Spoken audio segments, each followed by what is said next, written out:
Assalamualaikum warahmatullahi wabarakatuh. Perkenalkan, nama saya Muhammad Reza Pahlipizen, NIM saya 1214070178. Saya dari kelas MHU 4B.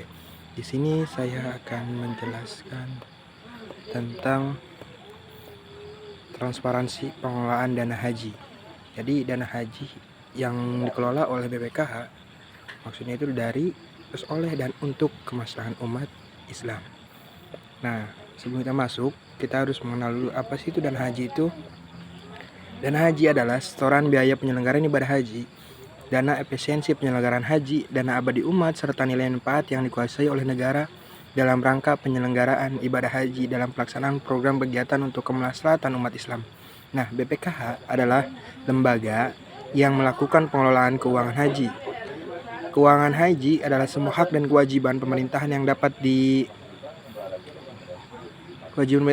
dinilai dengan uang terkait dengan penyelenggaraan ibadah haji, serta semua kekayaan dalam bentuk uang atau barang yang dapat dinilai dengan uang sebagai akibat pelaksanaan hak dan kewajiban tersebut, baik yang bersumber dari jemaah haji maupun sumber lain yang sah dan tidak mengikat. Pengelolaan dana haji Indonesia telah mengalami perkembangan hingga akhirnya dikelola oleh BPKH. Dana abadi umat atau yang disingkat dengan DAU adalah sejumlah dana yang sebelumnya berlakunya Undang-Undang Nomor 34 Tahun 2014 diperoleh dari hasil pengembangan DAU dan atau sisa biaya operasional penyelenggaraan ibadah haji, serta sumber lain yang halal dan tidak mengikat sesuai dengan ketentuan peraturan perundang-undangan pada awalnya. Dana haji ini yang terkumpul dikelola secara langsung oleh Kementerian Agama berdasarkan Undang-Undang Nomor 17 Tahun 1999. Namun dalam hal tersebut menimbulkan kegaduhan atau menimbulkan tantangan berupa cakupan tanggung jawab yang terlalu luas untuk Kementerian Agama itu sendiri dan kemampuan pengelolaan yang belum mumpuni oleh Kementerian Agama.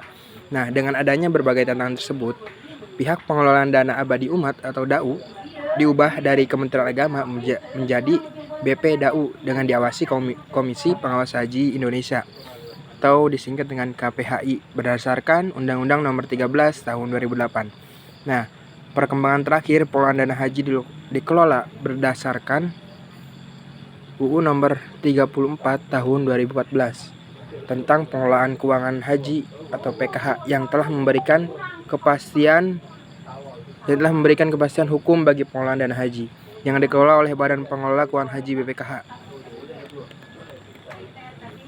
dengan mengatur sistem dan manajemen pengelolaan dana haji di Indonesia melalui produk perbankan, surat berharga, terus emas, investasi langsung, dan investasi lainnya. Nah, sepanjang dilakukan berdasarkan prinsip syariah dan prinsip-prinsip BPKH yaitu menggunakan prinsip syariah dan kehati-hatian, terus memiliki nilai manfaat dan sesuai dengan ketentuan peraturan perundang-undangan untuk kemaslahatan umat dengan pengawasan KPHI.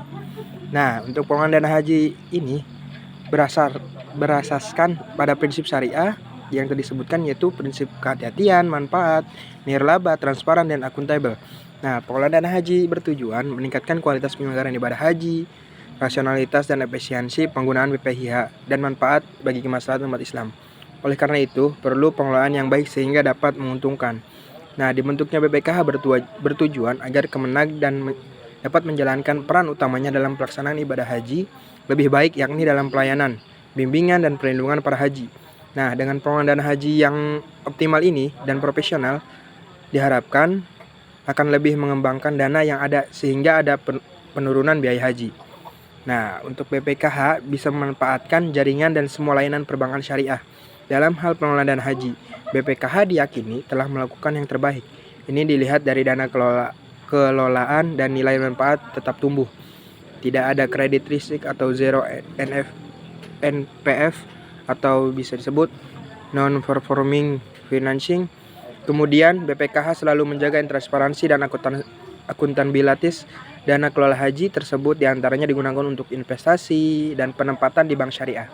Nah, yakni pada 69,6% dana untuk investasi atau senilai 99,53 triliun dan 30,4% penempatan di bank syariah atau senilai 43,53 triliun. Nah, kewajiban pertama BPKH ialah diseminasi atau publikasi ke masyarakat melalui media yang telah diatur dalam undang-undang. Perspektif kedua ialah tanda pelaporan keuangan yang utuh dan sesuai dengan standar laporan keuangan. Nah, dan keakutan syariah yang bertujuan untuk menjaga transparansi pengelolaan dana haji. Biasanya laporan keuangan ini akan di-upload atau dikirim kepada masyarakat melalui akun sosial media atau akun blog-blognya ini BPKH. Nah, laporan inilah yang nantinya akan diperiksa oleh Badan Pemeriksa Keuangan BPK. Nah, dan yang ketiga yakni konten pelaporan yang disebutkan diantaranya pelaporan neraca, laporan operasional, arus kas, dan rasio keuangan yang menggambarkan kesehatan keuangan BPKH yang akan diaudit BPK. Tercatat posisi dana haji yang dikelola BPKH sampai dengan bulan Desember 2020 mengalami peningkatan sampai 16,56% atau menjadi sebesar 144,91 triliun dibandingkan dengan 2019 yang tercatat yaitu 124,32 triliun, terdiri dari 141,32 triliun alokasi dana penyelenggaraan ibadah haji dan 3,58 triliun dana abadi umat.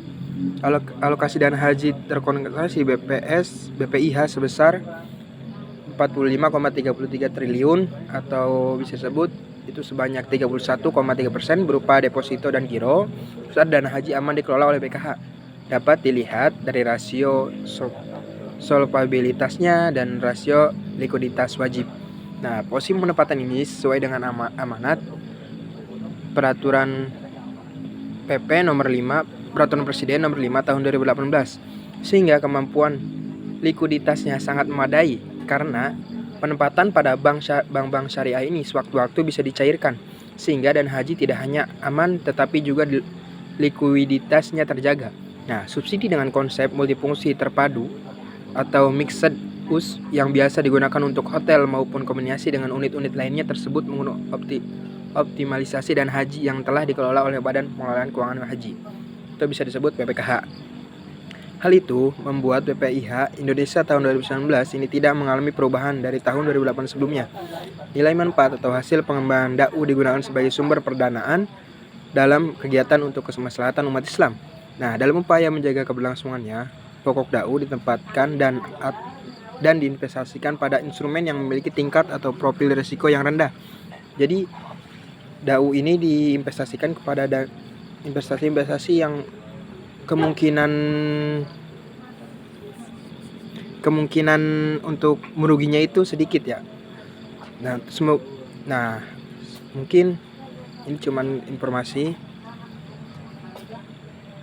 Nah, untuk ini transparansi pengelolaan dana haji. Yang pertama dilakukan ada ini ya, ditampilkan di sini. Dilakukan transparansi, dipublikasikan dan diaudit oleh BPK dan diawasi langsung oleh DPR Dewan Perwakilan Rakyat.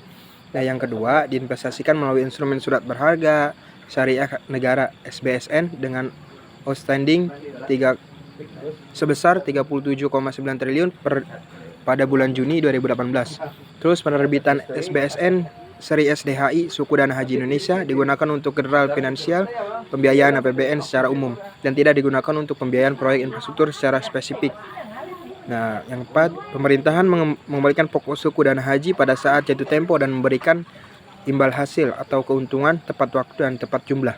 Penggunaan nilai manfaat untuk jamaah berangkat sesuai dengan UU nomor 34 tahun 2014. Hasil investasi dimanfaatkan untuk penyelenggaraan ibadah haji dan jamaah haji tunggu melalui virtual account. Nah, yang ketujuh, pengelolaan dana haji dilakukan secara hati-hati dan aman, tidak berbahaya. Secara hati-hati dan aman, tidak berbahaya bagi jamaah haji yang berangkat dan jamaah haji yang sedang menunggu untuk keberangkatan hajinya. Mungkin dari saya cuma bisa gitu. Mohon maaf bila ada masih kesalahan, ada kekurangan. Saya mohon maaf. Semoga ini menjadi ikhtiar BPKH dalam menjaga dana haji yang merupakan amanah dari seluruh calon jamaah haji di Indonesia. Amin amin ya rabbal alamin. Wassalamualaikum warahmatullahi wabarakatuh.